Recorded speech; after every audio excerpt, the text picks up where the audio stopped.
hari ini kita akan membahas tentang hal yang sangat penting buat kita semua ya, tentang lika-liku selingkuh. Nah, saya ingin membuka dengan satu data dulu ya. Kalau Bapak Ibu pernah melihat situs ini, berarti Bapak Ibu pernah melihat salah satu karya manusia yang dipersembahkan untuk perselingkuhan.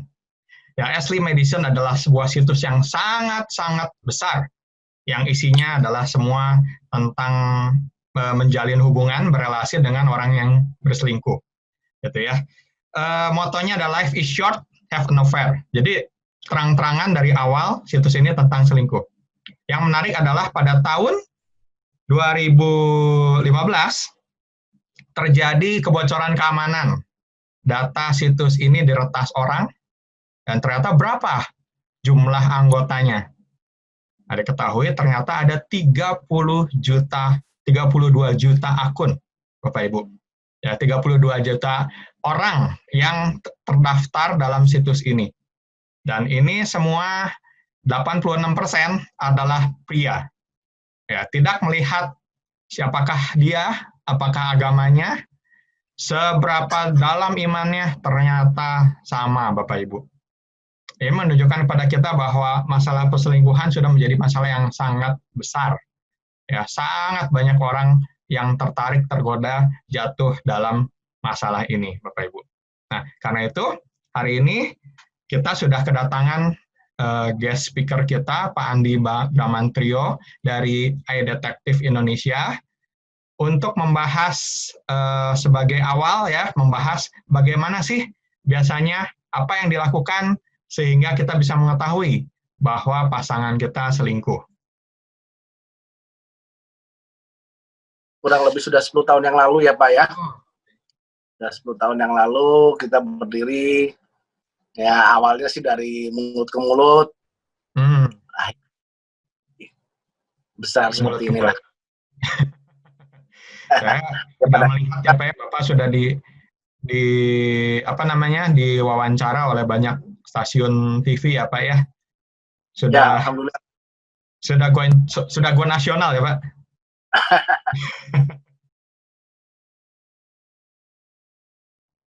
Modus selingkuh sih pada umumnya yang standar-standar saja sih Pak ya. Oh, standar ya Pak. Karena namanya selingkuh kan pasti ya bermain di luar itulah, dengan di luar pasangannya. Tetapi untuk melakukan hal-hal seperti itu kan mereka punya trik-trik tersendiri. Biasanya sih si klien ini menghubungi kita, Pak, ini ada selingkuh dengan si A, ataupun ada katakan kita juga jangan bicara selingkuh dulu ya Pak ya.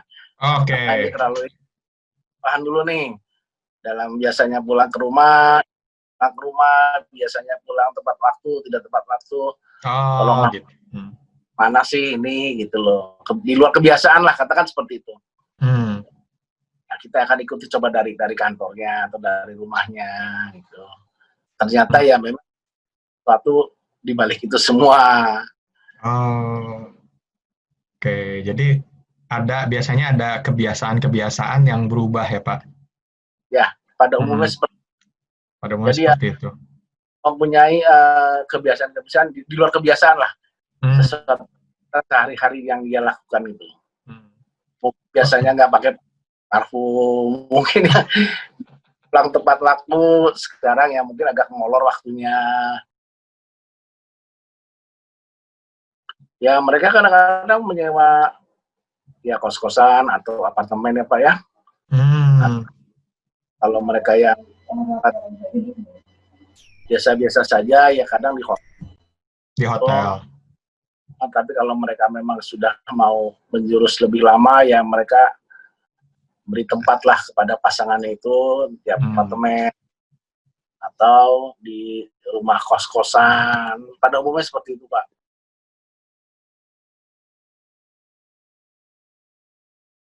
Sekarang begini Pak, logikanya saja. Kita bicara logika dulu ya Pak ya. Ya Pak. Orang berjalan dan pasangannya yang bukan pasangannya kan kelihatan Pak. Dalam arti kata kalau hanya sekedar kawan, kita ketahuan lah mereka jalannya seperti apa. Tetapi kalau katakan teman tapi mesra, tapi itu juga beda lagi ya kan. Cara ada di situ juga kita bisa kelihatan dari hal-hal yang demikian. Terus ya kita lihat dari cara mereka, cara dalam arti kata mereka makan di sebuah restoran, kita bisa melihat. Nah, kita juga ya kalau klien membutuhkan bukti ya kita foto lah bukti-bukti tersebut gitu loh. Memang kelihatannya oh kalau di sana hanya cuma makan saja Pak, ya tapi kan cara makannya berbeda kan begitu Pak. Kalau mereka pada umumnya mereka masuk hotel, atau masuk kos-kosan kan begitu Pak, ya kan? Ya kita tidak sembarang menuduh oh ya mereka ini begitu ya tidak. Kita tanya okay. Apakah sering kemari atau Bapak ini sering apa namanya berkunjungnya berapa hari sekali, berapa minggu dalam oh sekian Pak, sekian hari. Nanti kan kita bisa ketahuan Pak, satu itu. Terus yang kedua kalau sudah masuk hotel, kita nggak mungkin lah kalau dalam kamar Pak, tidak mungkin kita foto mereka dalam kamar, tidak mungkin, itu sesuatu yang mustahil lah. Jadi ya, tapi kita ambil kesimpulan bahwa 2 orang laki perempuan masuk hotel, tanda kutip lah, kira-kira begitu Pak. Oh, oke. Jadi Bapak bukan cuma melihat sekali ya Pak ya, tapi oh tidak Pak. Jadi ya, Bapak dapat Pak dalam ini, karena pembuktian itu kan kita jangan asal nanti tiba-tiba fitnah timbulnya kan, bisa jadi bumerang buat kita Pak gitu loh. Jadi memang buat kita ya sudah pastilah Pak, tidak mungkin tidak gitu loh. Kita bicara logika saja, kira-kira begitu Pak. Oke. Jadi begitu ya. Jadi ada Bapak harus dapetin bukti yang kuat, misalnya beberapa kali atau yang masuk kamar hotel berdua gitu ya Pak ya. Yang itu udah sangat jelas. Ya kita perhatikan juga Pak, kita selidiki juga mereka ini bisa sampai sejauh mana begitu. Oke. Sampai seperti apa, dan kita mencari informasi dari orang-orang terdekat atau orang terdekat mereka lah. Gimana sih mereka, apa sih, kira-kira begitu. Oh, oke. Jadi ya memang nggak sesederhana, pokoknya dapetin foto, udah gitu ya Pak ya?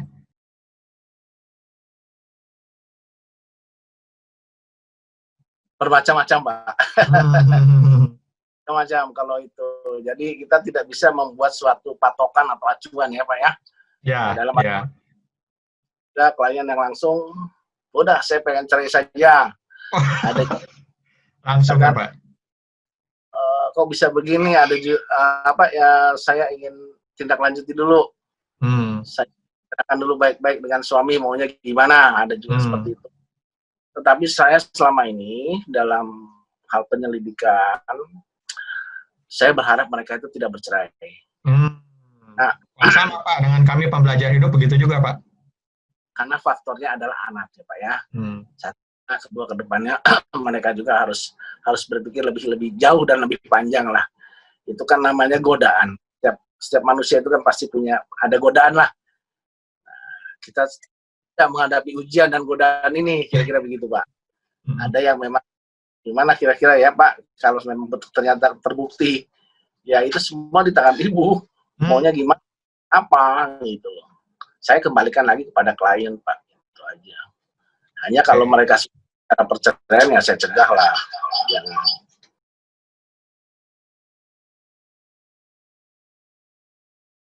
Pak, banyak sekali itu sering terjadi kami lakukan. Contohnya begini, mereka masuk ke kantor Pak ya.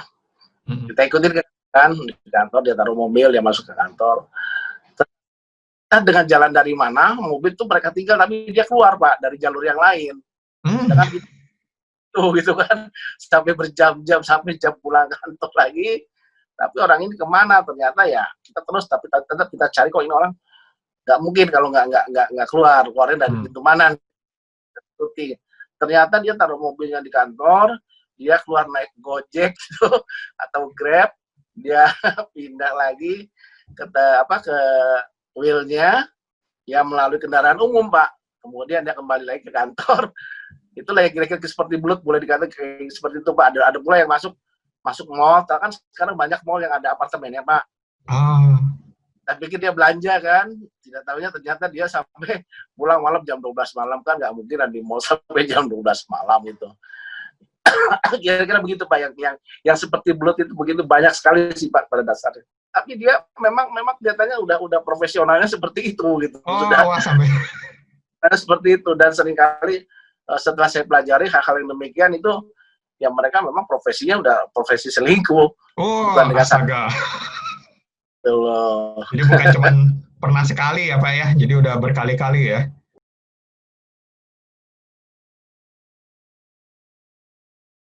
Ya kita bisa mencari informasi lah Pak, siapa dia gitu kan, siapa sih perempuan ini, coba kita cari nanti informasi kepada orang-orang sekitarnya, atau kita lihat dari siapa, kita ikutin ya ini gimana.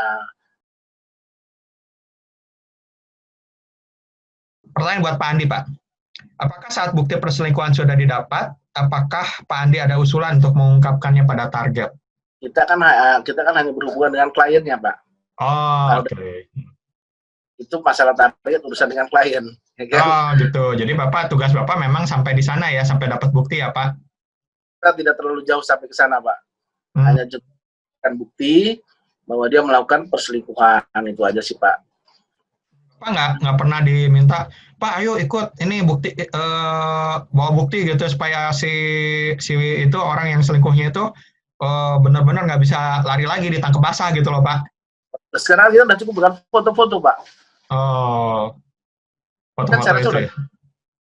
Karena pada saat investigasi itu ada tim kita di lapangan, nanti akan memberikan bukti-bukti tersebut melalui foto-foto WA, dan pada saat itu juga Pak update Pak. Pak, ini pertanyaan, ini ke Bapak nih. Kalau mau pakai jasa Bapak, ini ngomongin biaya nih Pak. Biayanya berapa? Kurang lebih boleh tahu nggak Pak? Oke, silakan Pak. Kalau biaya standar aja Pak, itu nanti kita bisa langsung dengan WA saja lah. Karena oke. Ada penasarannya kisarannya Pak, mampu nggak dibayar nih Bapak? Mungkin ada banyak yang nanya gitu sih Pak. Banyak yang mampu Pak, kita nggak terlalu tinggi kok pasang tarif. Okay. Kita tidak paksakan klien. Kan ada juga kalau bukti sudah terdapat, kita tanya sama klien, ini gimana mau dilanjut atau tidak? Karena buktinya kan sudah dapat. Kira-kira begitu Pak. Kata klien, saya terus Pak penasaran ya kita ikuti. Tapi kalau sudah cukup Pak ya sudah selesai gitu Pak. Oh, oke. Jadi ada kontraknya seperti harian gitu, misalnya seminggu gitu ya Pak ya? Ya. Tapi kalau dalam satu hari sudah cukup ya untuk apa? Oke, pertanyaan lain Pak. Apakah detektif juga bisa menyadap handphone untuk mengetahui perselingkuhan di dunia maya? Gimana nih Pak? Walaupun kita bisa, tapi kita tidak bisa Pak. Karena apa? Itu ada undang-undang IT-nya Pak. Oh, nggak boleh ya Pak ya? Nggak boleh ya Pak ya? Sampai melanggar hukum Pak, intinya gitu aja. Ya. Jadi ya memang detektif ini bergerak masih dalam koridor hukum, jelas ya Pak ya, itu kita harus junjung tinggi ya Pak. Terima kasih Pak Andi. Kemarin Pak Andi ini bilang memang waktunya sangat terbatas, sangat sibuk, pasti saya yakin. Tapi terima kasih sudah hadir ya Pak. Kita sudah membahas di segmen pertama tadi tentang seluk-beluk. Gimana sih biasanya kita ketemu ya, ternyata sebenarnya enggak rumit Bapak Ibu. Ya, diikutin aja, diikutin langsung ketahuan biasanya gitu ya. Cuman kan kadang-kadang sulit ya untuk mengikuti kalau orang biasa gitu ya. Nah, ini kadang-kadang perlu membutuhkan bantuan profesional seperti Pak Andi dan timnya, tentunya bukan Pak Andi aja. Nanti Pak Andi udah nongol nih di Zoom saya, wah susah nanti dia untuk nggak boleh ketahuan kan, gitu ya. Oke, tapi kita akan bahas lebih lanjut tentang data dulu ya, tentang perselingkuhan. Nah, data menunjukkan bahwa 20% pria dan 13% wanita rata-rata ini yang melakukan perselingkuhan. Ini data dari Amerika, di Indonesia jangan ditanya ya, sulit banget nih. Kita survei aja tentang pernikahan aja itu udah sangat sulit. Tentang perselingkuhan ternyata di Amerika itu 20% pria dan 13% wanita. Tapi Bapak Ibu perlu melihat grafik ini Bapak Ibu. Kalau kita melihat di sini, maka memang ini umur orang yang disurvei ya, umur orang disurvei. Jadi sesudah tua, itu rata-rata seperempatnya pernah melakukan perselingkuhan, sedangkan wanita lebih rendah. Nah, tetapi yang menarik, angka di sini, Bapak Ibu. Umur 18-29, ternyata wanita sedikit lebih tinggi angkanya melakukan perselingkuhan. Nah, jangan aneh Bapak Ibu, kalau nanti misalnya 10 tahun lagi atau 20 tahun lagi kita lakukan penelitian ulang, angka ini, wanita ini akan terus di atas, lebih tinggi daripada pria. Nah, kenapa? Ada salah satu psikolog yang mengatakan bahwa sebenarnya pria dan wanita itu kecenderungannya kurang lebih sama, hanya saja banyak wanita yang merupakan ibu rumah tangga. Nah, dengan masuknya wanita ke dalam dunia kerja, ini meningkatkan perselingkuhan wanita dengan pria yang lain. Nah, karena itu angka ini ada kemungkinan terus meningkat. Ya. Tapi kurang lebih oke. Kurang lebih yang sudah melakukan hubungan intim, selingkuh dalam arti hubungan intim adalah 20% pria dan 13% wanita. Nah, ada data yang menarik dari semua data yang ada, saya ngambil beberapa hal menarik ya. Misalnya 15% pria yang financially dependent pada istrinya berselingkuh, Bapak Ibu. Dibandingkan dengan kalau istri yang dependen itu hanya 5%. Nah, di sini ada masalah ego juga, Bapak Ibu. Ya, ego yang ternyata kalau pria itu penghasilannya lebih rendah daripada istrinya, ya ini bisa mengganggu keharmonisan rumah tangga. Tapi saya nggak mengatakan semuanya bermasalah ya. Kalau kita lihat angkanya 15%. Cuman memang dari beberapa klien yang saya hadapi, memang ini ada masalah. Kami menemukan bahwa kok klien-klien ini ada kesamaan, yaitu istrinya yang mempunyai penghasilan lebih tinggi. Nah, kita nanti bisa bahas ya, gimana sih cara mengatasinya. Ya, tapi sebagian besar, memang bukan sebagian besar, tapi secara umum, memang saya mengikuti beberapa grup ya, termasuk grup-grup entrepreneurs yang wanita memang mengalami masalah dalam rumah tangganya. Nah, ini yang harus Bapak Ibu waspadai kalau Bapak Ibu memang sukses. Terutama ibu-ibu yang sukses. Ya, harus mewaspadai, bukan dengan memplototi suaminya gitu. Nggak percaya, bukan. Tapi dengan hubungan yang lebih baik. Oke. Nah, kemudian mengenai pendapatan. Ternyata bagi pria-pria yang berpendapatan tinggi sekali dan yang berpendapatan rendah sekali itu sama-sama selingkuh maksudnya. Ya, di tengah-tengah aman, relatif lebih aman Bapak Ibu. Ya, kalau sangat tinggi sekali mungkin dia merasa wah udah punya duit nih, udah bisa ngebiayain will gitu ya. Ya seperti yang tadi Pak Andi katakan sampai dibayarin apartemen, kos gitu ya. Angkanya 32%. Pria yang penghasilannya tinggi yang berselingkuh. Sedangkan pria yang berpenghasilan rendah, ya nggak usah ngeliatin lah $300.000 atau $35.000 itu kan di Amerika sana. Yang jelas, angka 21% ini jelas lebih tinggi daripada angka rata-rata. Ya, jadi penghasilan yang sangat rendah atau penghasilan yang tinggi, itu yang selingkuh. Oke, data yang lain yang mungkin banyak Bapak Ibu yang belum tahu. Biasanya kalau orang selingkuh itu berapa lama sih? Nah, memang sih ada yang selingkuh itu yang namanya one night stand ya.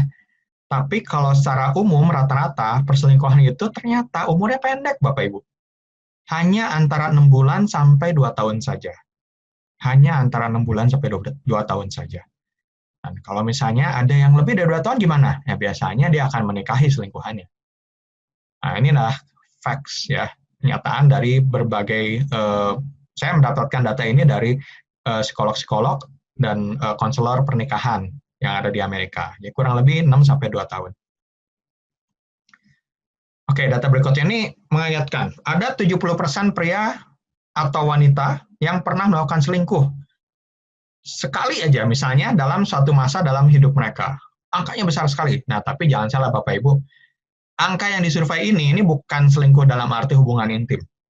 Selingkuh di sini termasuk katanya flirting udah masuk selingkuh katanya. Jadi sepanjang usia pernikahan atau pacaran ya di sini dalam angka ini ternyata ada 70% pria atau wanita yang pernah menggoda orang lain. gitu ya, menggoda sampai ya termasuk hubungan yang lebih dalam dari itu. Nah, ini membuat kita bertanya-tanya sih sebenarnya Bapak Ibu, ya, membuat kita bertanya-tanya. Saya ingin menanyakan pada Bapak Ibu nih, menurut Bapak Ibu, kapan suatu hubungan dapat dianggap selingkuh? Ternyata ada 6 macam perselingkuhan. Nggak sama, jadi nggak semua perselingkuhan itu sama derajatnya Bapak Ibu. Ya, kita lihat ya. Yang pertama itu disebut dengan emotional affairs, Bapak Ibu. Nah, emotional affairs ini ada yang berupa flirting, ya. Jadi di WA gitu ngomong, sayang udah makan, sayang ke siapa itu, gitu ya. Nah, udah apa namanya ya? Ini orang-orang yang kayak gini kadang-kadang iseng-iseng berhadiah, Bapak Ibu. Dia tidak mengharapkan dapat kencan lagi gitu ya. Tapi siapa tahu dapat gitu. Kadang-kadang begitu. Nah, inilah nakalnya gitu ya. Ya, tapi oke, ada yang mengatakan flirting udah termasuk, Pak. Itu udah selingkuh. Oke, tapi ada juga yang kedua nih ya, affair in the heart sebutannya. Affair in the heart itu ya teman curhat. Ya, mungkin nggak cuma sekali. Ya, sering. Dan curhat apalagi udah membicarakan masalah-masalah yang privacy, hubungan dengan suami, hubungan ya pokoknya yang dalam-dalam ya, yang sebenarnya nggak boleh tahu orang lain. Nah, ini dia yang menjadi bahaya ya. Ya masa ngomongin tentang suaminya ke lawan jenis, ke pria lain gitu. Nah, ini yang memang berbahaya Bapak Ibu. Ada juga yang physical affairs. Nah, physical affairs pun ada 4 macam. Yang pertama dari dating. Ini sentuhan fisik ya, jalan bareng ya, ke bioskop bareng nggak ketahuan sama suaminya atau sama istrinya gitu ya. Atau sekedar ya, jadi klien saya memang ada, saya menangani banyak klien yang selingkuh Bapak Ibu. Dan ada yang begini caranya. Jadi pergi dari rumah itu dia nggak langsung naik Gojek misalnya gitu ya. Dia ngomongnya supaya lebih hemat naik angkot. Ya, padahal naik angkot tuh sampai ke depan sampai ke persimpangan tertentu gitu loh. Nah, di persimpangan itu wheel-nya atau pil-nya itu jemput dia, Bapak Ibu. Jadi ke kantor bareng, pulang bareng. Tapi nyampe rumah tahunya adalah naik kendaraan umum. Nah, ini ya sama lah. Ya, termasuk physical affairs, walaupun belum tidur bareng. Oke, yang berikutnya adalah yang disebut dengan one night stand. Nah, one night stand itu kebablasan ya. Ada yang karena mabuk. Nah, ini banyak terjadi Bapak Ibu. Mabuk sama-sama gitu ya. Taunya bangun-bangun udah tidak berpakaian. Ya tentunya kalau Bapak Ibu membiasakan hidup dengan tidak dalam kehidupan yang hura-hura seperti itu, biasanya aman ya dari one night stand. Nah, tapi ada juga yang misalnya gini, dekat ya awalnya dengan affair in the heart, dekat, tahu-taunya ya karena di luar kota, udah tidur dulu di rumah, benar kejadian satu hari itu, dan udah gitu, aduh menyesal gitu ya. Terus nggak mau lagi berhubungan dengan will-nya atau pill-nya itu. Ya, tapi udah kejadian, dan itu one night stand. Ini juga ada yang seperti itu, Bapak Ibu. Ada lagi yang lebih lanjut lagi, emotional bonding. Udah falling in love, Bapak Ibu. Udah falling in love, jadi bukan cuman affair in the heart ya, teman curhat, tapi udah benar-benar jatuh cinta dua-duanya. Ya, kita nggak tahu. Ada mungkin memang sudah sampai ke tahap hubungan intim yang berulang kali. Nah, yang seperti ini yang paling repot biasanya, karena ini yang biasanya bertahan lama. Ya, bertahan lama. Yaitu bisa, ya, tapi gimana pun rata-rata berhenti 2 tahun sih. Ini yang kejadian umumnya begitu. Ya, karena begitu mengetahui, ya kenapa sih affair itu terjadi? Nah, salah satunya adalah karena dia melihat hal-hal kebutuhan-kebutuhan emosionalnya dipenuhi oleh wanita lain ini gitu loh. Dan istrinya tidak memenuhi kebutuhan emosional yang itu. Nah, tapi sesudah dia menjalani, ternyata dia melihat will-nya ini juga punya banyak kekurangan loh. Nah, ternyata banyak kebutuhan dia yang dipenuhi bukan oleh wanita ini, tapi oleh istrinya. Nah, dia menyadari. Ya, akhirnya putus juga. Gitu. Jadi nggak seindah kenyataannya gitu loh, keselingkuh itu. Ya, dan tidak semenakut bagi kita yang diselingkuhi, sebenarnya tidak semenakutkan yang dipikirkan. Gitu ya. Tapi memang ini yang paling repot nih, kalau udah ada emotional bonding, seringkali pasangan-pasangan ilegal seperti ini memikirkan untuk menikahi selingkuhannya. Nah, ada yang terakhir, ini adalah yang disebut dengan serial cheater. Serial cheater itu bukan cuma selingkuh sekali, berkali-kali dengan wanita atau pria yang berbeda, berulang kali. Nah, ini something wrong. Nah, something wrong, pasti ada sesuatu. Tapi dia sering mengulangi siklus yang sama lagi gitu ya, serial cheater. Oke? Nah, Bapak Ibu sudah nonton nih The World of the Marriage? Kalau yang udah nonton pasti tahu ya. Emotional bonding. Emotional bonding yang mana? Udah jelas. Oh, banyak yang jawab. Jelas ya, jelas sekali ya. Dia menginginkan dengan si Dakyung itu ya. Terus ya ini. Iya, Dakyung. Kalau nggak salah, ya sebenarnya berapa bulan ya, tapi ini serius nih ya, sampai emotional bonding. Oke, kalau Jaehyuk gimana Jaehyuk? Termasuk apa nih? Serial cheater. Serial cheater. Luar biasa Bapak Ibu ya. Penggemar drakor nih. Kebetulan saya nonton juga Bapak Ibu. Saya perlu tahu nih ya kalau tentang selingkuh-selingkuh ya. Yeah. Ada satu data yang menarik Bapak Ibu. Ternyata anak-anak yang dibesarkan oleh single parents, yaitu bapak ibu yang bercerai, mempunyai persentase yang lebih tinggi Bapak Ibu dalam berselingkuh. Ya, angkanya adalah 3% lebih tinggi. Memang kelihatan kecil, tapi ngefek sih sebenarnya sih. Jadi ada kecenderungan di mana kalau orang tuanya selingkuh atau orang tuanya bercerai sih tepatnya ya, data ini mengatakan begitu. Kalau orang tuanya bercerai, ternyata 18%, hampir 20%. Berarti kurang lebih 1 dari 5 orang yang seperti itu bisa berselingkuh. Ini ada sebuah data. Nah, kalau yang ini nanti kita akan bahas ya, religious service attendance. Jadi maksudnya, apakah religiusitas seseorang berpengaruh terhadap selingkuh? Ya, ternyata ada dampaknya juga. Ya, yang sering yang beribadah dengan baik, tentu presentasinya lebih rendah. Nanti kita akan bahas ini. Oke, bagaimana hubungannya cheating dengan divorce? Nah, ternyata, ya seperti yang saya pernah tulis di IG saya, 60%, 53 plus 7 ini, ya, 60% pasangan itu yang diselingkuhi berhasil mempertahankan pernikahannya.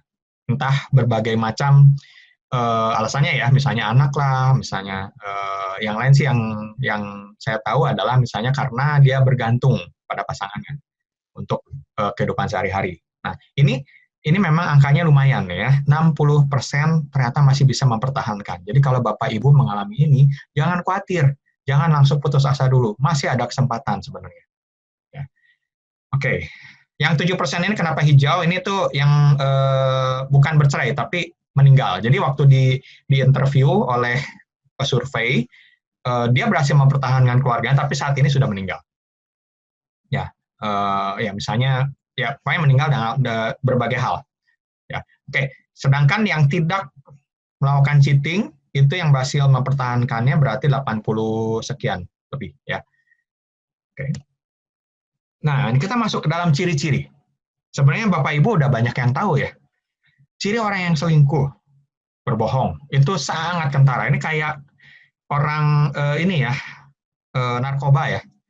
Narkoba. Jadi suatu kegiatan yang addictive, yang berulang-ulang dilakukan, itu pengen ditutupi, itu pasti ujung-ujungnya berbohong.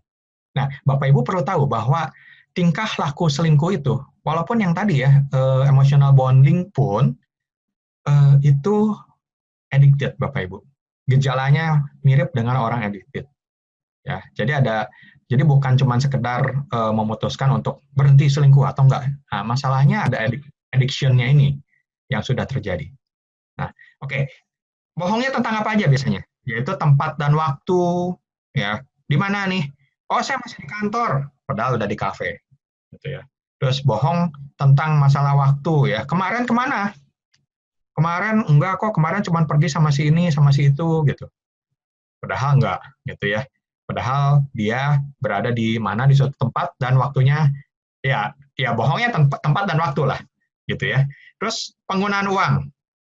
Ya, penggunaan uang. Jadi kalau kita mau men-trace apakah seorang itu selingkuh atau enggak, selain meminta bantuan profesional, Bapak Ibu bisa lihat dari ini ya, men-trace tempat waktu dan penggunaan uang Bapak Ibu.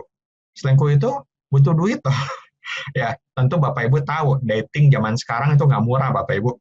Ya, apalagi dating sampai ke kamar. Gitu. Ya. Kemudian berbohong dalam bentuk apa? Cerita-cerita yang tidak konsisten. Ya.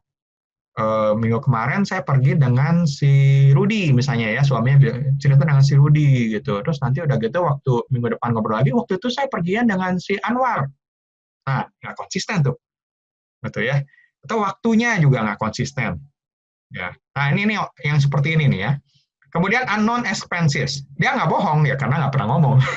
Tapi ada expenses yang keluar yang nggak tahu itu buat apa gitu loh. Sampai misalnya pernah ada yang ketawanya dari email Bapak Ibu. Ngebuka email kan kadang-kadang kalau kepake ya, kartu kredit itu kan keluar tuh lewat email. Nah dia baca, kok ada di spa, di hotel. Nah ini dia, unknown expenses. Kemudian HP tadi udah ada yang ngomong ya, HP diproteksi, password sidik jari, ini salah satu ciri. History chat sering dihapus, betul. Nah, ini satu lagi, unreachable periods. Jadi ada waktu-waktu tertentu diteleponin susah, di WA nggak jawab. Ya, dan kadang-kadang kalau orangnya udah cukup akut, dia bikin random. Ya, dia bikin random. Jadi misalnya ada di kantor, dia bikin juga unreachable period. Gitu ya, pas lagi di mana sama teman, bukan sama selingkuhannya, dia bikin unreachable period supaya nggak ketahuan bahwa dia kapan nih yang benar-benar dia. Jadi waktu misalnya unreachable period kan dikejar nih, diikutin misalnya, oh benar dia ternyata sama temannya. Ya padahal ya itu dia bikin random sebenarnya.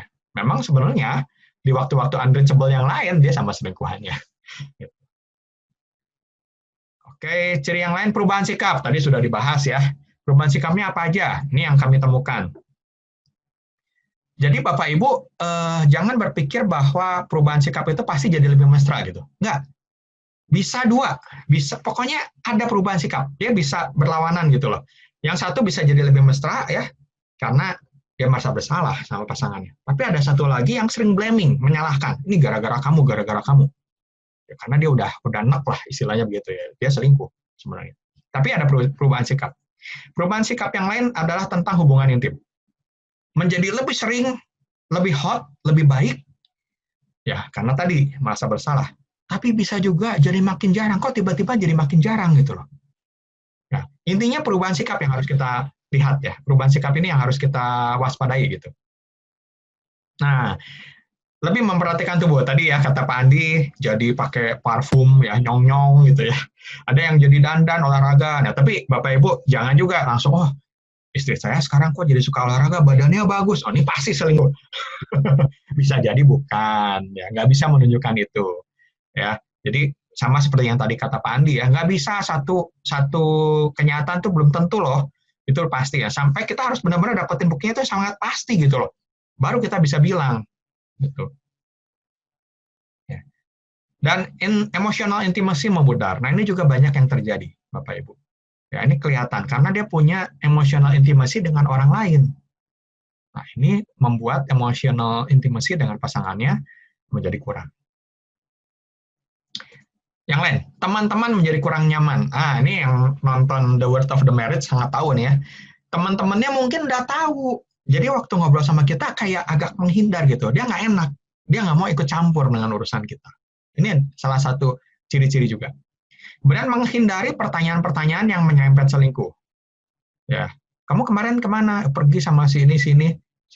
Wah, disebut nih nama wanita yang kelihatannya jadi teman selingkuhnya dia. Terus percayalah sama gue, enggak ada apa-apa. Trust me. Ya, menggunakan kata-kata magic ini ya. Trust me. Masa lu nggak percaya sama gue? Masa lu? Nah, ini seringkali, nggak selalu, tapi seringkali ini memang sebenarnya dia selingkuh. Gitu. Karena itu, ya dia menanyakan balik. Gitu ya. Atau nggak pakai trust me sih. Kadang-kadang dia menutupi selingkuhnya dengan menuduh pasangannya juga selingkuh. Pasangan selingkuh gitu ya. Jadi ya sebenarnya dia ingin menutupi perselingkuhannya yang dia lakukan itu. Oh, nih, diulang ya. Oke. Nah, ini dia. Gimana menghentikan perselingkuhan? Bapak Ibu, kami memang menghadapi banyak ya pasangan yang selingkuh, yang tadi ya ciri-cirinya tadi sudah disampaikan. Nah, tapi gimana sih menghentikannya? Kalau udah ketahuan, sebenarnya ada beberapa langkah penting yang harus dilakukan. Yang pertama adalah Bapak atau Ibu harus mendapatkan bukti yang sangat kuat. Bukti ini sangat kuat, Bapak Ibu. Nggak bisa, ya, yang tadi seperti saya tanyakan ya, foto cukup nggak? Nggak cukup, Bapak Ibu. Kadang-kadang nggak cukup. Jadi misalnya, foto, misalnya ya di mana gitu, ada 2 orang, dari belakang lagi gitu ya. Cuman tahu ini kelihatannya bajunya dia gitu loh. Waduh, itu gampang disangkal, Bapak Ibu. Jadi harus dapat buktinya itu sangat kuat, sehingga dia tidak bisa menyangkal, dia nggak bisa beralasan, dia nggak bisa ya membantah itu, gitu loh. Harus sangat kuat. Gitu. Karena itu memang kadang-kadang membutuhkan peran dari orang lain, yaitu misalnya Pak Andi tadi ya, detektif tadi. Gitu. Kalau nggak ya memang ya saya nggak boleh menyarankan sih untuk menyadap HP gitu ya, kan katanya menyalahi hukum ya. Ya, tapi ada banyak cara lah yang bisa dilakukan. Ya, intinya kita harus dapat bukti yang sangat kuat. Kemudian, sesudah dapat bukti itu, konfrontasi pasangan. Nah, konfrontasi dengan bukti-bukti itu. Sebenarnya, sebagian besar sih sesudah konfrontasi,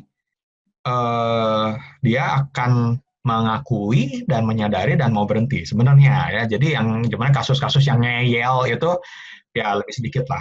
Gitu ya. Tapi kalau misalnya dia masih ngeyel, nggak mau, udah dapat bukti yang kuat juga tetap membantah lah dengan segala cara lah, beralasan lah gitulah. Kita perlu membawa serta keluarga. Nah ini memang berat Bapak Ibu. Kita pasti merasa, waduh saya malu sama keluarga saya. Bapak Ibu, kalau perselingkuhan itu berlanjut, itu dampaknya bukan cuman keluarga Ibu Bapak saja, malah ke pekerjaan, malah ke anak. Pikirkan dampak yang lebih besar kalau Bapak Ibu nggak menghentikan ini gitu loh. Karena itu biasanya saya menyarankan bahwa ya memang keluarga harus tahu. Karena kalau ibu sendiri atau bapak sendiri nggak bisa menghentikan ya gimana lagi caranya? Keluarga. Daripada langsung ke pihak ketiga, misalnya pengadilan gitu. Keluarga dulu. Ya, keluarga yang harus dibawa. Keluarga yang tahu, ya siapa tahu waktu keluarga tahu dia malu dan dia berubah, bertobat gitu ya. Tapi kadang-kadang ada juga yang masih ngeyel Bapak Ibu. Terus gimana? Nah, lakukan yang berikutnya yaitu temporary separation atau berpisah sementara. Nah, Bapak Ibu, seperti yang tadi saya katakan bahwa kenapa sih orang berselingkuh ya salah satunya karena ada kebutuhan emosional yang dipenuhi oleh selingkuhannya. Nah, waktu itu dipenuhi, dia tuh tidak melihat hal-hal positif yang dilakukan oleh istrinya. Karena take it for granted gitu loh. Dia mendapatkan ya istrinya masih melayani dia, masih ngurusin anak-anaknya, rumah tangganya beres gitu loh. Ya, dia mungkin kebutuhan misalnya dia dengerin, kebutuhan seksual didapatkan dari wanita lain itu gitu loh. Nah, dengan berpisah sementara ini akan menyadarkan pasangan yang selingkuh bahwa dia membutuhkan pasangannya. Bahwa ada sebagian yang lain kebutuhan emosional dia yang dipenuhi oleh istrinya atau suaminya gitu loh. Nah, ini penting. Walaupun banyak yang nggak tega, Bapak Ibu. Nah, ini penting sebenarnya. Nah, kemudian yang terakhir, kalau misalnya, biasanya kalau misalnya sampai 2 tahun masih terus nggak mau berubah, ya itu memang keputusan ada di Bapak Ibu. Ya, kami di Pembelajar Hidup semangatnya adalah mempertahankan pernikahan, bukan ke arah perceraian. Jadi selalu berupaya untuk bisa memulihkan kembali. Tapi tentunya ya keputusan terakhir ada di Bapak dan Ibu sendiri. Mau diapain nih? Mau tetap status seperti itu? Ataukah ya sudah selesai? Dan kalau misalnya memutuskan selesai, nanti kita akan bahas di minggu depan. Ya, kita akan bahas tentang divorce education ya dengan pengacara yang pernah bukan mengalami ya salah, pernah membantu orang lain dalam kasus perceraian. Nah, nanti kita akan bahas, kita bisa tanya jawab di sana tentang hukum-hukum perceraian di Indonesia. Ya. Oke. Nah, gimana kalau misalnya pasangannya, oke, mau berubah nih, saya janji, saya mau berhenti. Ini hal yang harus dilakukan. Putuskan hubungan, hapus kontak. Ya, ini nggak ada koma, nggak ada tanda koma gitu ya. Titik. Putuskan hubungan, hapus kontak. Kadang-kadang perlu di depan istrinya untuk menuliskan kata-kata perpisahan. Ya, perlu saat itu juga. Dan udah gitu langsung hapus. Ya. Karena kalau nggak kan masih dihubungi lagi gitu ya. Nah, itu perlu menuliskan kata-kata perpisahan. Nah, terus kemudian apa yang harus dilakukan? Harus transparan. Nah, pihak yang sudah selingkuh, mau tidak mau, selanjutnya dia harus transparan dalam tempat, waktu, dan uang. Memang kelihatannya kayak polisi. Ya, kalau menolak untuk melakukan hal ini, transparan ini, ya berarti masih ada rasa yang dia tidak mau berubah gitu loh.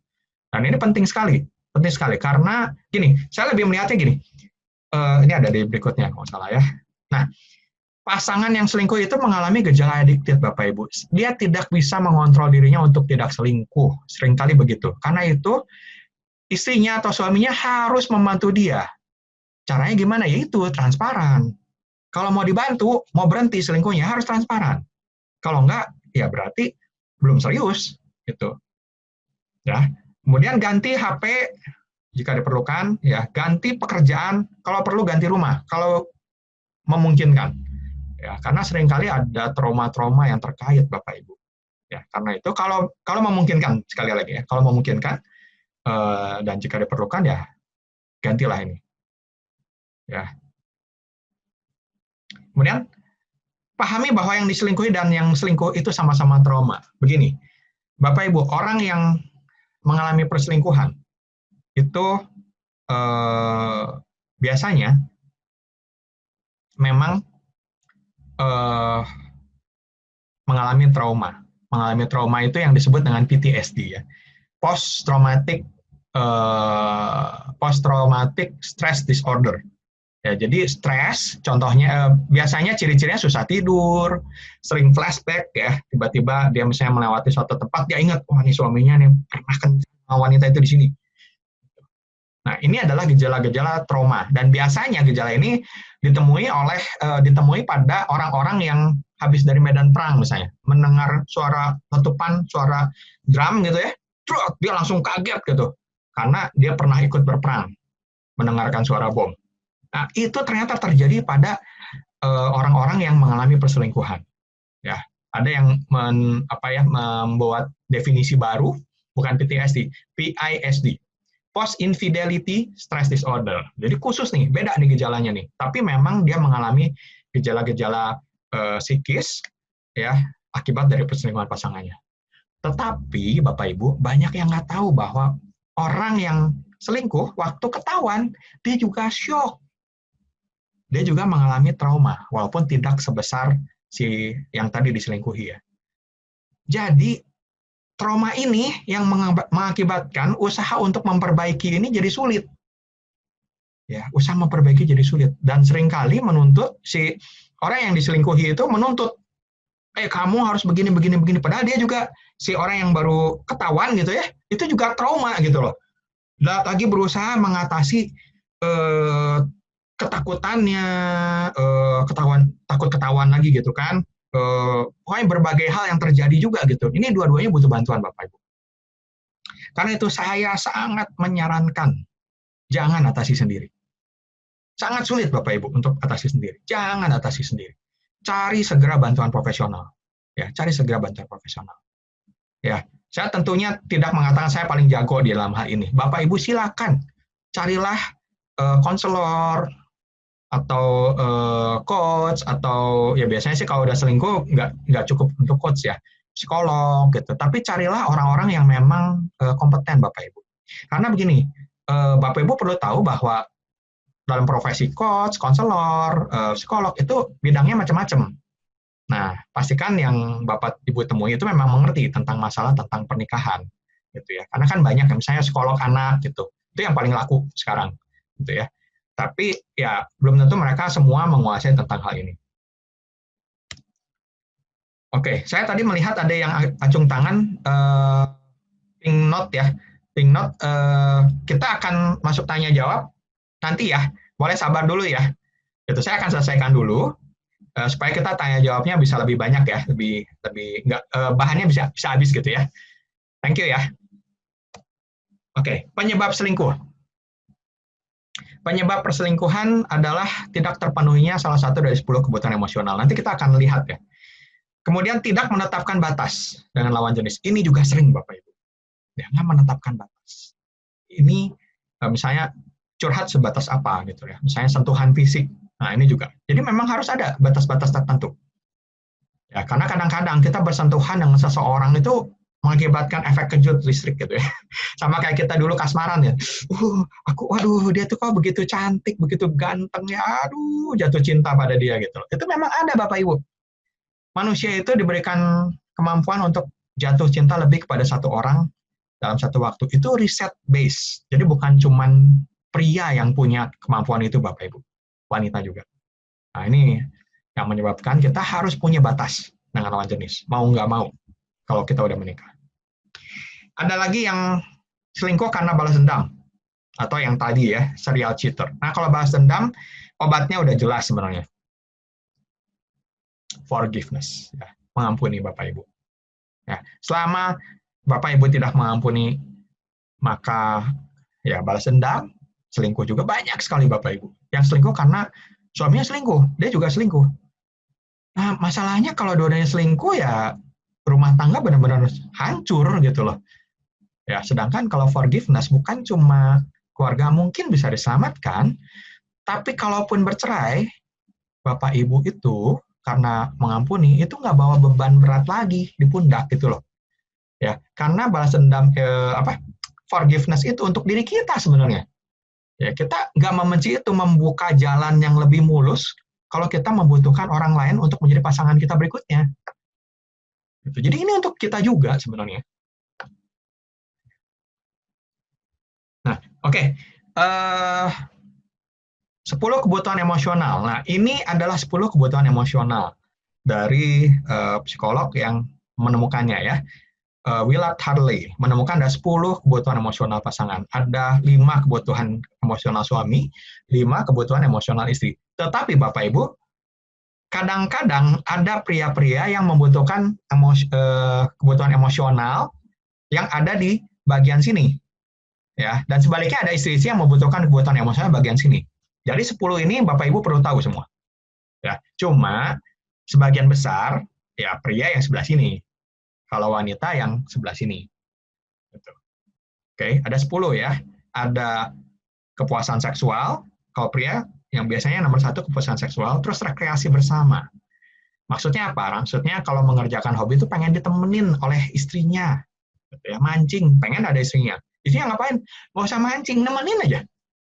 Ya. Atau kadang-kadang ada yang suka misalnya ini ya, berkebun misalnya ya. Berkebun ya pengen ditemenin. Ada yang suka nonton, ditemenin gitu.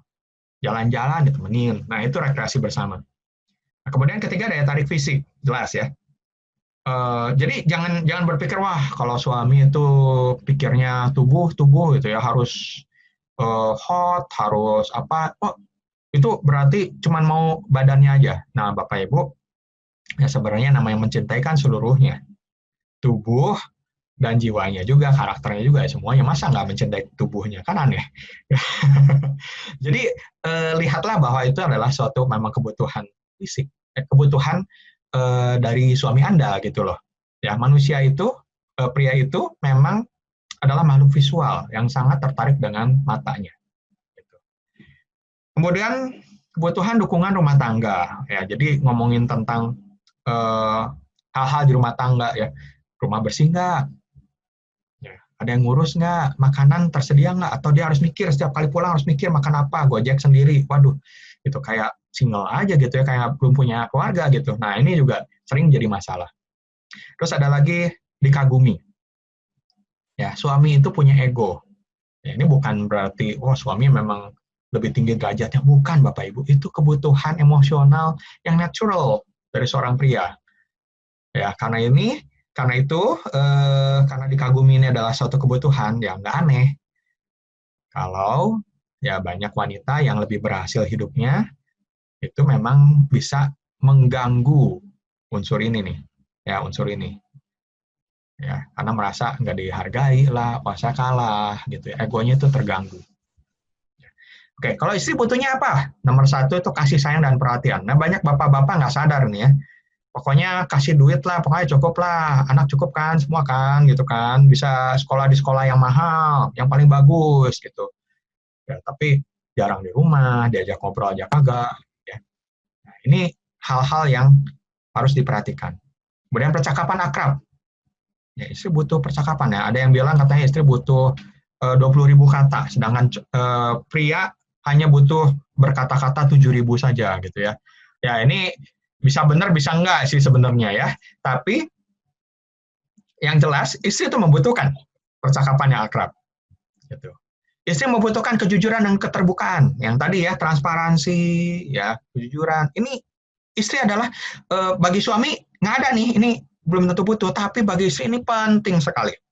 Ya kalau nggak jujur, nggak terbuka, waduh langsung itu. Namanya tabungan cintanya itu tergerus. Ya, dukungan finansial. Nah, istri membutuhkan dukungan finansial. Dan terakhir komitmen keluarga.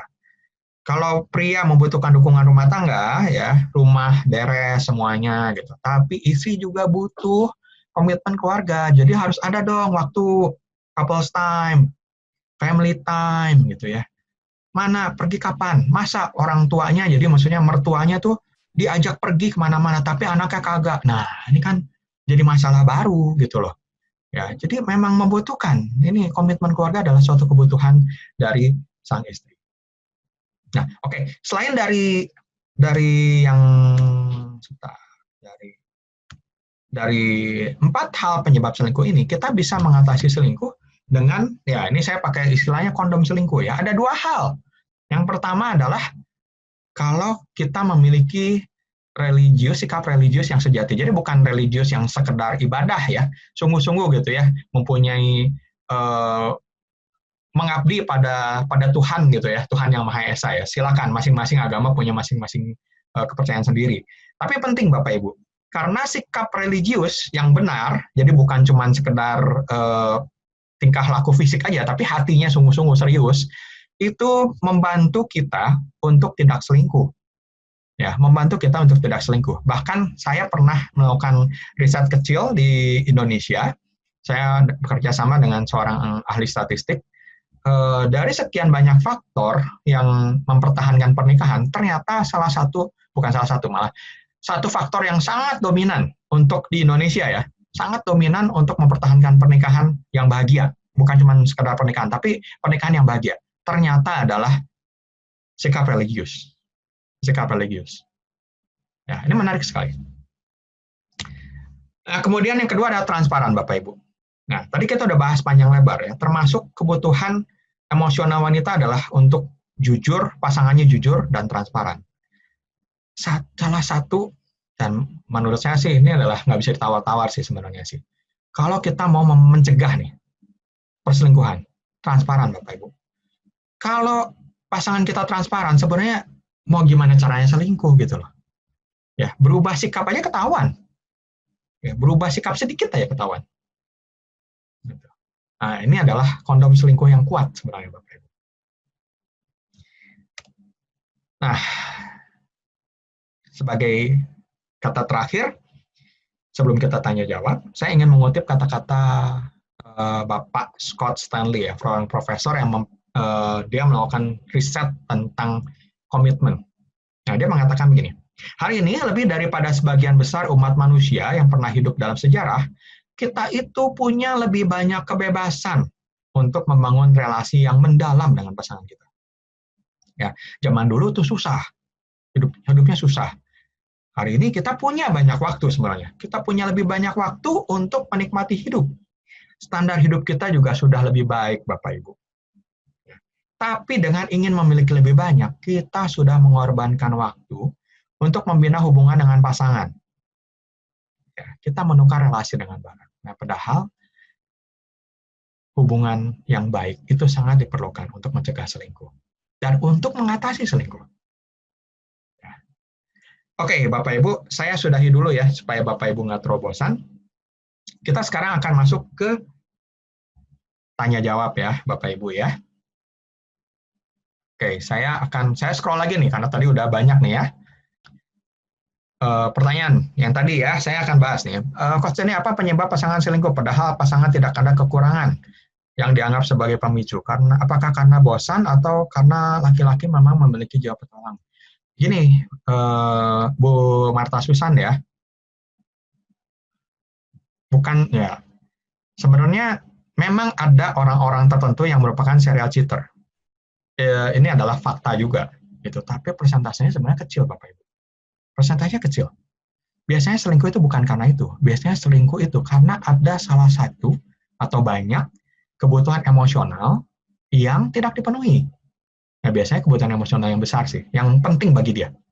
Ya, karena itu dalam proses coaching di kami, biasanya saya kalau yang menghadapi kasus-kasus kayak gini, untuk memulihkan lagi, saya memberikan assessment untuk melihat sebenarnya mana sih kebutuhan emosional yang paling besar bagi dia dan mana yang tidak dipenuhi. Nah, ini yang kita akan bergerak ke sana gitu. Gimana caranya supaya kebutuhan itu bisa dipenuhi oleh pasangannya. Kalau saya berprinsip tidak mau tahu atau pura-pura tidak tahu saja semua yang dia lakukan, apakah itu lebih baik? Jadi dia takut, mungkin ibu ini ya, Ibu Intan ini takut suaminya selingkuh. Ya, ini mungkin bukan nama asli ya, takut suami selingkuh, tapi mending gimana? Apakah pura-pura nggak tahu aja, atau ya harus tahu gitu loh. Ya begini, pertanyaannya begini, kalau misalnya selingkuh itu berlanjut terus, misalnya, apa yang akan terjadi? Nah, menurut Ibu Intan sendiri gimana? Nah itu, jadi kalau bagi saya pribadi ya, saya tidak bisa menyamakan dengan semua kondisi. Bagi saya pribadi, memang sih kadang-kadang kita kelihatannya lebih nyaman kalau kita tutup mata lah dengan semua yang terjadi gitu ya. Pokoknya kita anggap nggak tahu. Tapi biasanya at the end itu akan ketahuan dan pasti lebih menyakitkan sih. Apalagi kalau misalnya sesudah itu malah kerusakannya tuh sudah sangat besar gitu loh, sehingga sulit untuk diperbaiki. Nah, Bapak Ibu perlu tahu bahwa dalam kasus-kasus pasutri itu ada range waktu dari riset Profesor Gottman ya, ada jangka waktu 6 tahun. 6 tahun apabila masalah itu tidak diselesaikan, ini biasanya tereskalasi. Ya, tereskalasi. Jadi cerai. Ya, karena itu kalau ada masalah sebaiknya segera mungkin diberesin. Jangan nunggu. Ya. Masalah dari satu masalah itu biasanya menular gitu loh ke masalah yang lain. Nggak diberesin jadi pahit gitu, pahit terus marah, ningkat lagi sampai selingkuh misalnya. Waduh, itu udah complicated banget gitu loh. Ya. Jadi kalau bisa selesaikan selama sedini mungkin gitu, sedini mungkin. Oke, Coach, apakah perilaku selingkuh bisa sembuh? Karena pernah mendengar jika sekali orang berselingkuh, maka seterusnya jika ada kesempatan akan tetap berselingkuh. Nah, ini risetnya dari mana? Ya, yang Ibu Poppy katakan ini adalah serial cheater, Ibu. Kalau serial cheater, memang ada problem dengan dirinya. Ya, tapi serial cheater juga nggak semuanya dari DNA-nya gitu ya. Ya, ada ya, dalam psikologi itu dikelompokkan sebagai entah sosiopat atau psikopat ya, atau narsisis, sekedar narsisis. Ini orang-orang yang cenderung selingkuh gitu, dan mereka seringkali ya kalau psikopat atau sosiopat mereka tidak merasakan bersalah. Nah, ini memang masalah psikologis gitu ya, dan itu menyelesaikannya jauh lebih berat, sangat sulit gitu. Tapi selalu ada harapan sih. Selalu ada harapan. Ada sebagian yang mengatakan dengan agama, ya saya menemukan ada yang berhasil dengan agama. Ada juga yang berhasil dengan ditolong oleh psikiater dan psikolog, gitu ya. Walaupun persentasenya ya mungkin nggak terlalu besar sih, tapi tetap ada kesempatan. Ya. Kalau misalnya perilaku selingkuh yang misalnya one night stand, gitu ya, bahkan emotional bonding itu ya kasus tertentu, jadi bukan penyakit, Bapak Ibu, nggak bisa dibilang bisa sembuh, nggak, bukan. Dia kesleo gitu loh. Dia salah. Bisa diperbaiki nggak? Bisa. Pasti bisa. Gitu, tergantung apakah dia mau atau nggak. Kalau pasangan bilang terus terang, sudah 4 bulan, mencintai istrinya. Maksudnya gimana ya? Apakah ini karena, mungkin maksudnya sudah 4 bulan tidak lagi mencintai istrinya, gitu ya. Apakah ini karena pasangan punya selingkuhan, sehingga perasaan cinta ke istrinya bisa hilang? Belum tentu. Belum tentu. Tapi, kenapa sih perasaan itu bisa hilang? Nah, tadi saya belum jelaskan ya. Hubungan suami istri itu seperti tabungan cinta, Bapak Ibu. Saya selalu menjelaskan ini, ada di vlog saya, ada di IG ya, ada di blog saya juga ya. Jadi hubungan suami istri itu seperti tabungan. Bisa ditaruh, bisa ditambahin saldonya, juga bisa diambil. Nah, waktu interaksi positif terjadi, misalnya diurusin, didengerin, ya diperhatiin, diberikan kasih sayang. Nah, itu tabungan cintanya itu bertambah terus, bertambah. Ya.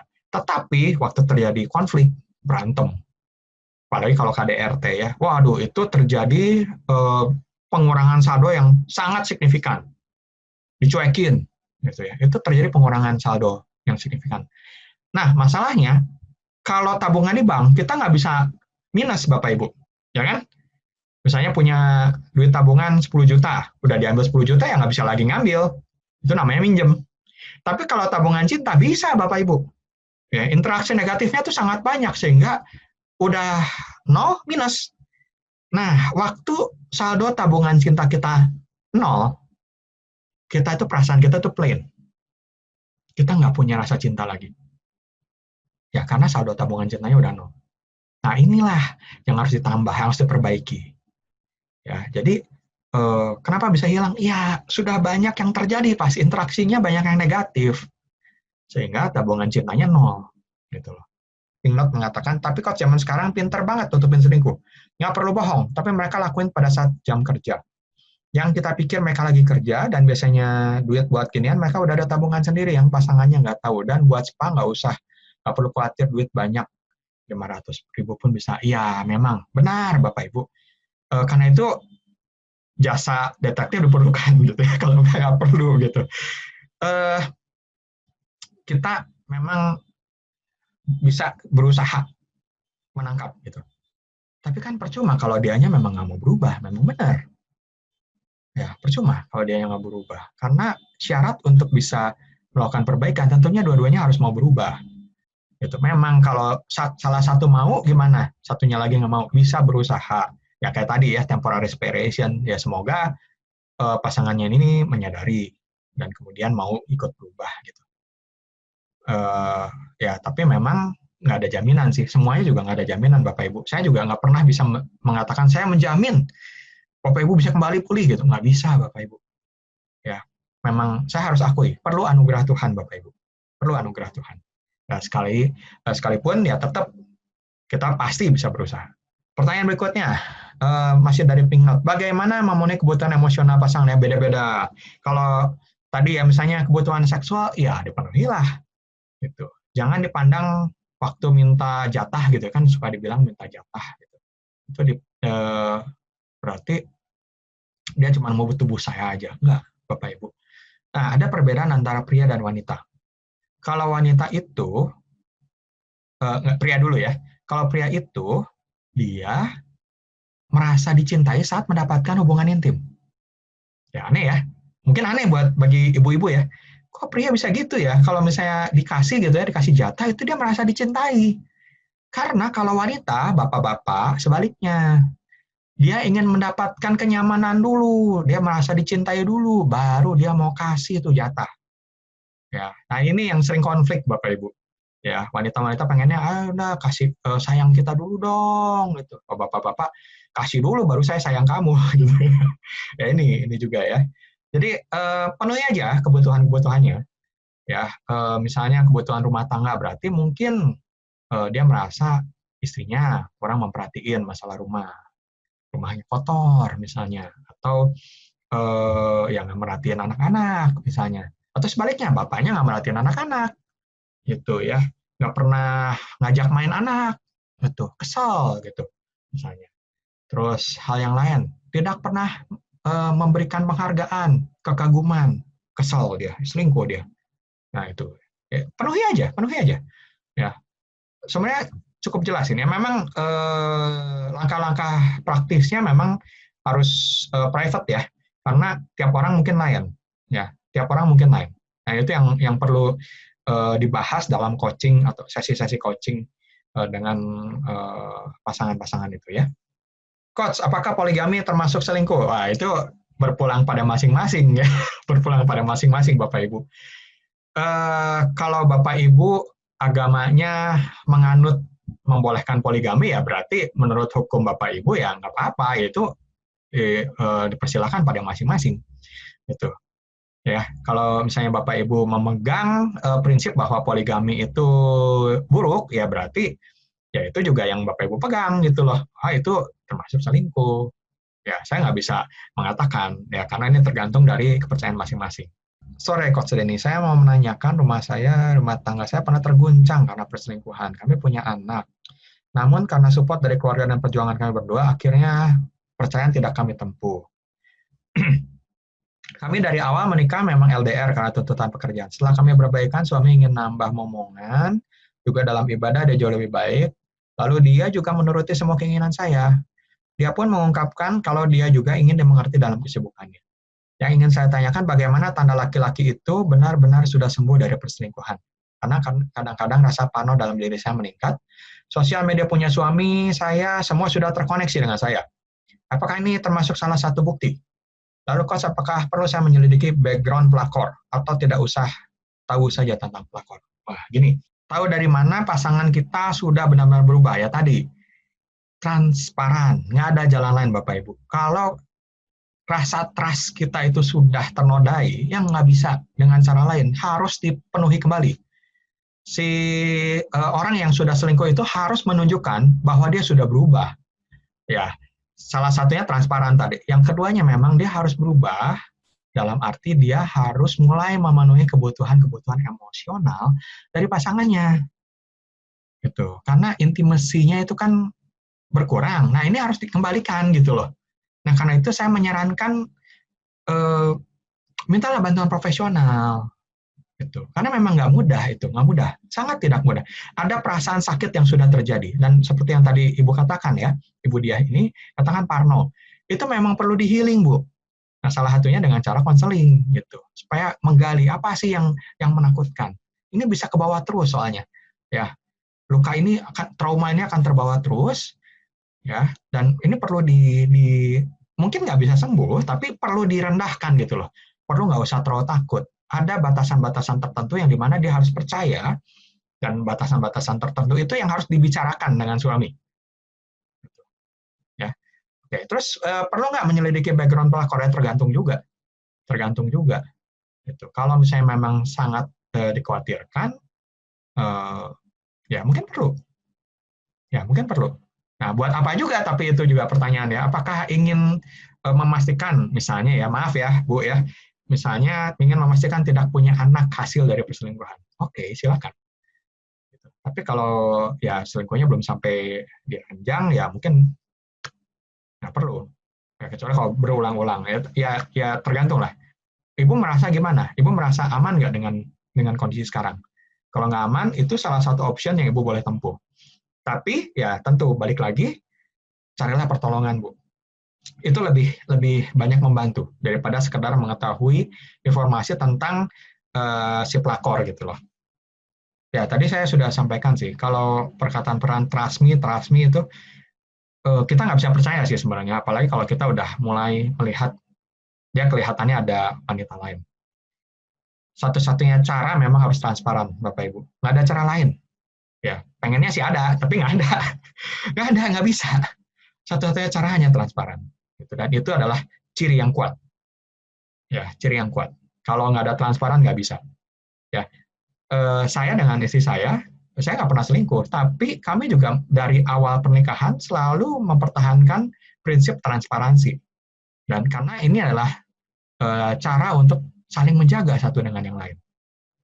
Kalau suami pagi dan malam baca Alkitab dan takut akan Tuhan, suami pulang kerja langsung pulang ke rumah, HP juga nggak pernah dikunci dan boleh lihat kapan aja. Tapi bulan depan akan keluar kota 2 minggu. Bisa selingkuh nggak ya? Apalagi sering keluar kota setiap bulan. Ibu yang paling tahu sih sebenarnya, suami Ibu seperti apa Ibu? Bu Karens ya. Bu Karens paling tahu. Ya, kalau saya nggak tahu, saya nggak bisa meramal, Ibu. Ya, tapi Ibu paling tahu sebenarnya. Tipe suami Ibu itu seperti apa? Kan Ibu bisa lihat selama ini dengan wanita lain, gimana? Apakah dia suka flirting, misalnya?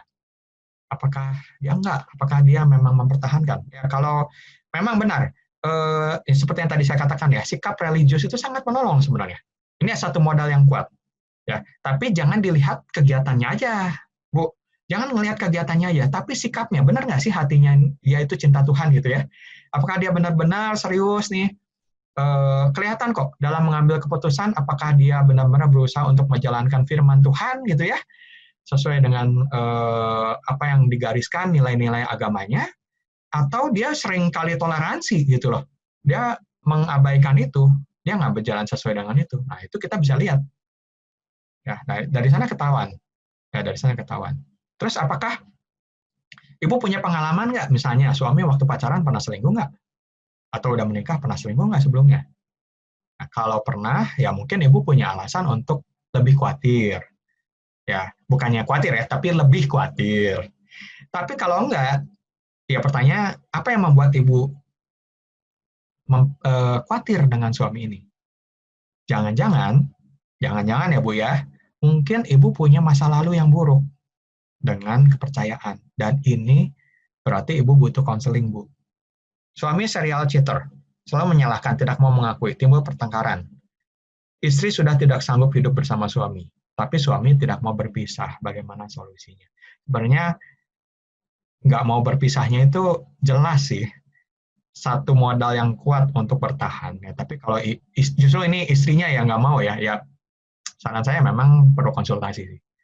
Yang kasus-kasus seperti ini sangat banyak ya. Saya tidak bisa jawab bahwa ini pasti harus begini, ini pasti harus begini. Nggak bisa ya. Tapi kita perlu ngobrol.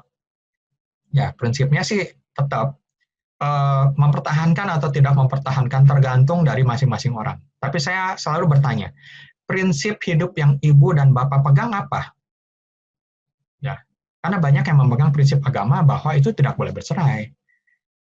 Ya, itu yang kalau misalnya Bapak Ibu bercerai kan berarti bukankah itu menghancurkan nilai-nilai yang selama ini Ibu pegang gitu loh.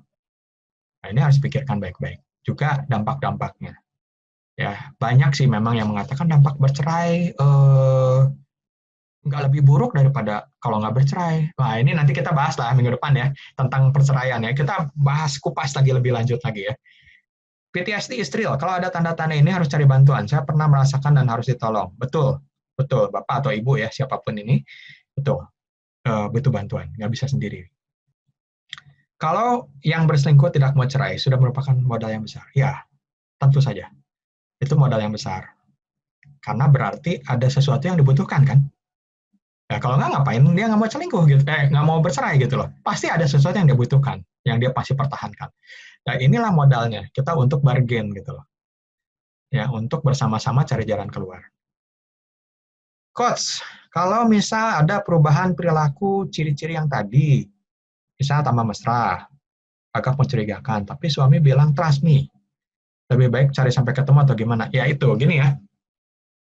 Ciri-ciri itu yang perubahan sikap itu cuma salah satu hal. Kita tidak bisa mengatakan bahwa dia pasti selingkuh hanya dengan ciri-ciri sekunder tadi gitu ya, bahwa perubahan sikap itu cuma buat kita men-trigger rasa awareness kita aja gitu. Oh, dia kok berubah ya? Gitu loh. Apa yang terjadi? Ya, kalau hubungannya baik sebenarnya bisa ditanya sih, Ibu. Tanya, kamu kok sekarang jadi pakai nyong-nyong? Kamu kok sekarang badannya jadi rapi? Kok gini? Apa nih yang terjadi? Gitu. Ngomong aja, ketawa-ketawa gitu. Mungkin pertamanya nggak mau ngomong, tapi kalau hubungannya baik, akhirnya dia akan ngomong. Gitu ya. Itu akan membantu dia sebenarnya. Ya. Nah, cuman ya memang kalau saya sih menyarankan trust me-nya nggak usah didengerin dulu lah gitu. Yang penting buktikan aja gitu, apakah benar ya. Balik lagi, transparan nggak? Kalau transparan ini dilakukan sebenarnya nggak usah khawatir.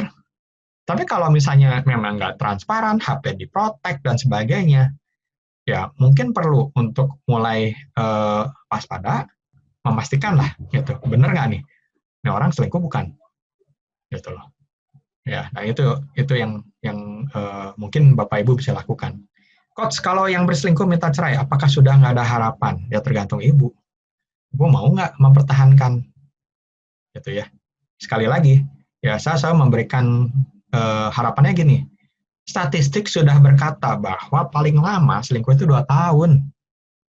Sebagian besar sih, sebagian besar. Betul, memang selalu ada kemungkinan yang ini tuh emotional bonding nih. Itu bisa lebih dari 2 tahun. Gitu. Memang selalu ada.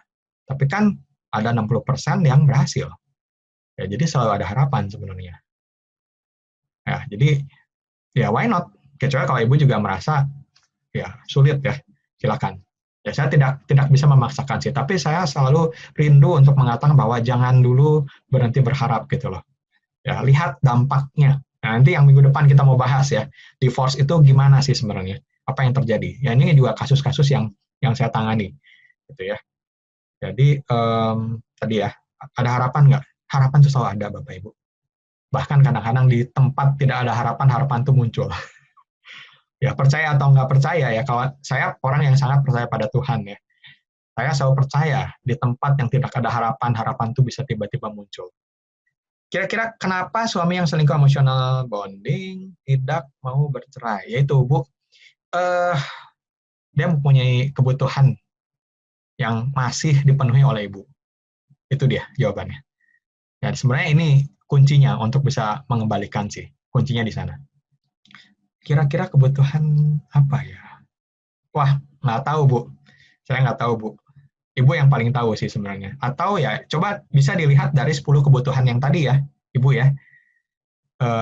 Bu Betty ya, Bu Betty boleh lihat dari 10 kebutuhan tadi, ya, apakah ada salah satunya? Gitu. Ya, apakah salah satunya? Ya, memang tadi kan kita pernah ngebahas ya yang saya jadi ingat ada 15% pria-pria yang financial dependent kepada istrinya itu melakukan perselingkuhan. Nah, kalau orang-orang kayak gini, biasanya dukungan finansial itu justru yang jadi kebutuhan dia gitu loh. Ya, itu yang menyebabkan dia nggak mau menceraikan. Itu mungkin terjadi, Ya. Oke, karena dulu awalnya tidak pernah diprotek HP-nya, belakangan diprotek. Oh, ya, ya. Kalau diprotek, tadinya nggak pernah diprotek, memang ada sesuatu. Ya, memang ada sesuatu. Tapi ya kita nggak bisa ngomong karena diprotek artinya pasti selingkuh. Nggak bisa. Nggak bisa. Karena itu tadi saya katakan perlu dapat buktinya itu sangat kuat, Bapak Ibu. Memang harus sangat kuat, nggak bisa cuma sekedar perkiraan gitu loh. Ya, bukti yang dia nggak bisa mengalah gitu loh. Saya bacakan begini ya, serial cheater ada yang hingga tua, masih belum sembuh. Terutama semakin tua, istrinya sudah menopause, tidak bisa melayani lagi. Jadi istrinya pasrah. Apakah istrinya sudah benar? Yang saya tangkap dari pertanyaan ini ya, kalau serial cheaternya, ya serial cheater dan sudah tua, pasrah aja nggak gitu ya? Ya balik lagi, apakah prinsip-prinsip, norma-norma, nilai-nilai yang Bapak Ibu pegang itu melarang perceraian misalnya? Ya kalau memang begitu ya sudah, memang ya itu adalah istilahnya kalau mungkin orang Kristiani ya, karena saya orang Kristen ya, mengatakan itu adalah salib yang harus tanggung gitu ya. Oke, it's okay ya, berarti perlu support dari teman-teman dan keluarga yang lain justru yang untuk menolong ibu ini gitu loh. Ya di satu pihak saya selalu percaya dalam hal ini ya, dalam kasus serial cheater ya, memang perlu anugerah Tuhan, itu betul gitu ya. Kalau misalnya masih selalu ada kesempatan, itu cobalah diatasi. Cobalah mencari bantuan. Nah, seringkali masalahnya kenapa? Karena dari dulu sampai tua itu nggak pernah mencari bantuan gitu loh. Ya udah dibiarin aja gitu loh. Ya udah, kalau nggak dibiarin ya akan selalu begitu gitu. Ya nggak akan pernah berubah juga. Ya selama kita membiarkan status quo itu, ya status quo itu nggak akan pernah berubah, Bapak Ibu. Kita harus mengambil suatu tindakan. Coach, gimana sih tanda laki-laki yang puas secara seksual dengan pasangannya pasca selingkuhan? Kalau laki-laki itu nggak bisa bohong. Ya, kelihatan, maaf ya, kita ngomongin hubungan intim ya, ini kan bukan yang tabu buat yang udah married ya. Ya kelihatan waktu hubungan intim itu dia merasa puas tidak? Apakah semua keinginannya terpenuhi gitu dalam hal itu? Ya, kelihatan sebenarnya. Ya, nggak bisa ditutupin sih. Kalau istri justru sering, ya, misalnya fake orgasm. Nah, ini banyak yang terjadi karena susah ya. Istri kan lebih lebih lama katanya ya. Tapi sebenarnya Bapak Ibu perlu tahu loh. Sebenarnya kalau istri itu cukup mendapatkan perhatian, cukup merasa disayang, cukup ya kebutuhan emosional terpenuhi Bapak Ibu, seringkali nggak perlu waktu lama loh dia untuk bisa orgasme. Aneh ya? Ya, karena dalam hubungan seksual, istri itu wanita itu banyak dipengaruhi oleh emosional daripada fisik. Kalau fisik tinggal dirangsang aja alat kelaminnya udah beres gitu loh, ya. Tapi istri emosionalnya yang dirangsang justru. Coach, benar nggak sih kalau bagi laki-laki, cowok, oke, jajan itu adalah hal yang biasa? Kalau saya sangat sedih sih. Saya pernah, sebelum saya jadi seorang coach, saya pernah bekerja proyek gitu ya, proyek pergi ke kota lain. Ya, kita berlima, kalau nggak salah ya, berlima, laki semuanya. Satu-satunya belum menikah saya. Dan teman-teman saya mengatakan begitu. Jajan tuh biasa. Kan kita itu tidak terlibat secara emosional gitu ya. Alasannya begitu. Saya sedih sebenarnya. Saya sedih. Karena bagaimanapun bagi istri itu pelanggaran yang serius. Ya, pelanggaran yang serius. Badan kita itu adalah untuk pasangan kita. Jadi kalau saya sih nggak setuju. Sangat tidak setuju. Walaupun banyak yang berpikir gitu.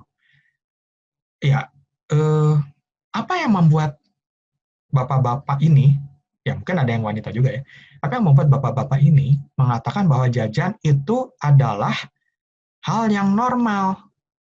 Nggak ada buktinya kok secara saintifik. Nggak ada Bapak Ibu.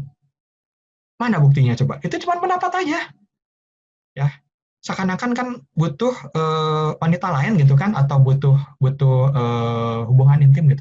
Benar hubungan intim itu butuh, tapi kan kita bisa dipenuhi dengan satu orang sebenarnya.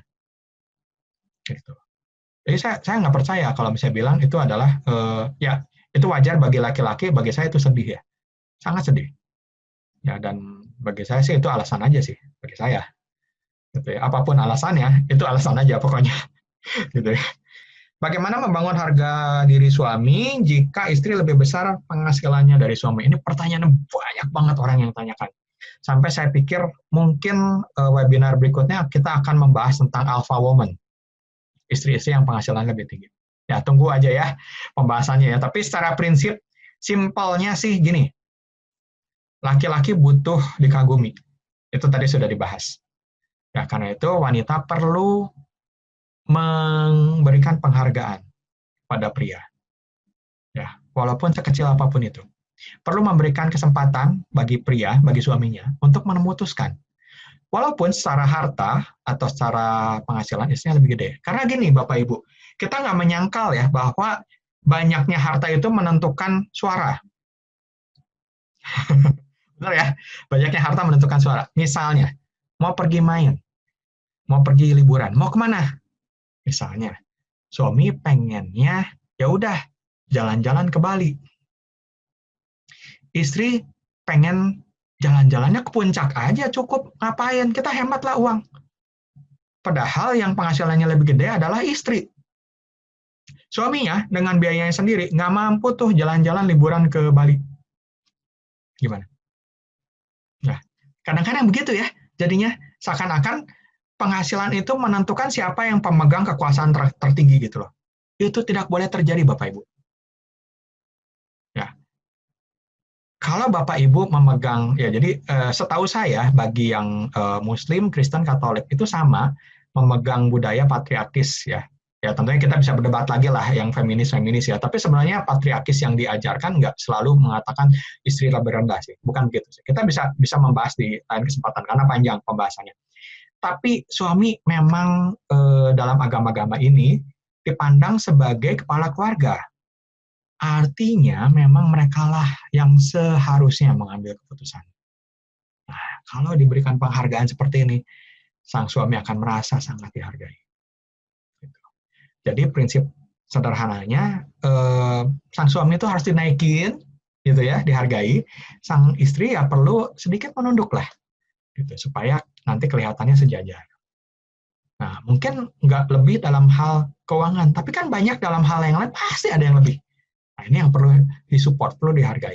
Pernah dia cerita dalam sehari bisa 2 kali dengan pelakor, namun istrinya sekali dan tidur puas. Tapi dia bilang sangat puas dengan pelayanan saya. Apakah betul? Ada suami yang bisa melakukan hubungan intim 2 kali, tapi dengan istrinya sekali, terus ada dulu puas. Tapi dia bilang udah puas. Gini Bapak Ibu, jangan lupa kalau ketemu dengan khususnya pria ya, wanita yang baru, ya biasanya lebih cantik. Tapi kalaupun enggak, ada adrenalinnya Bapak Ibu kalau misalnya tidur dengan selingkuhan. Ya, ada adrenalinnya, ada greget cinta yang kayak dulu tuh waktu pacaran tuh. Ya, itu ada hormonnya. Saya sering menjelaskan di seminar saya. Waktu kita jatuh cinta, itu ada hormon cinta yang mengalir dengan deras di otak kita. Itu yang membuat kita menggebu-gebu luar biasa. Jadi kelihatannya kalau hubungan intim dilakukan pada saat itu, just banget gitu ya, bisa sampai 2 kali. Tapi riset juga menunjukkan bahwa hormon ini akan kembali normal dalam 2 tahun. Nah, karena itu, ya gejolak cinta yang ilegal ini juga rata-rata 2 tahun berhenti. Ya, karena hormonnya balik lagi. Dia akan menghadapi kenyataan. Kenyataannya sama aja. Ini juga sama dengan istrinya. Gitu loh. Ya, karena itu sebenarnya bagi istri yang mau bertahan 2 tahun lebih gitu, waduh, bisa dapet loh suaminya balik loh. Ya. Oke, gitu ya. Jadi apakah pas? Kemungkinan puas. Kemungkinan puas. Kan nggak harus 2 kali gitu ya, apalagi kalau udah berumur gitu. Ya, ya itu banyak lah. Kita bisa ngomongin lebih lanjut tentang seksualitas ya, lebih dalam lagi ya. Tapi secara umum begitu. Oke, terima kasih buat Bapak Ibu yang sekali lagi buat Bapak Ibu yang hadir saat ini, saya sangat menghargai. Ya, sampai ketemu lagi nanti ya di webinar minggu depan kita membahas divorce education. Bapak Ibu yang walaupun nggak mau divorce bukan berarti nggak perlu Bapak Ibu. Mungkin Bapak Ibu perlu gitu loh untuk mengetahui akibatnya sehingga nanti waktu Bapak Ibu harus memutuskan Bapak Ibu udah dapat ilmunya. Ya, dan nanti akan ada pengacara ya sahabat saya Pak Marcel ini sudah menangani kasus-kasus perceraian. Dia sangat tahu hukum perceraian di Indonesia seperti apa, persiapannya seperti apa. Nah, saya akan membahas dampak-dampaknya, kasus-kasusnya, gitu ya. Dan semoga ini bisa mendapatkan manfaat memberikan manfaat yang besar bagi Bapak Ibu. Oke, gitu ya, Bapak Ibu ya. Ya, saya undur diri. Selamat malam, selamat menghabiskan waktu dengan keluarga. Bye.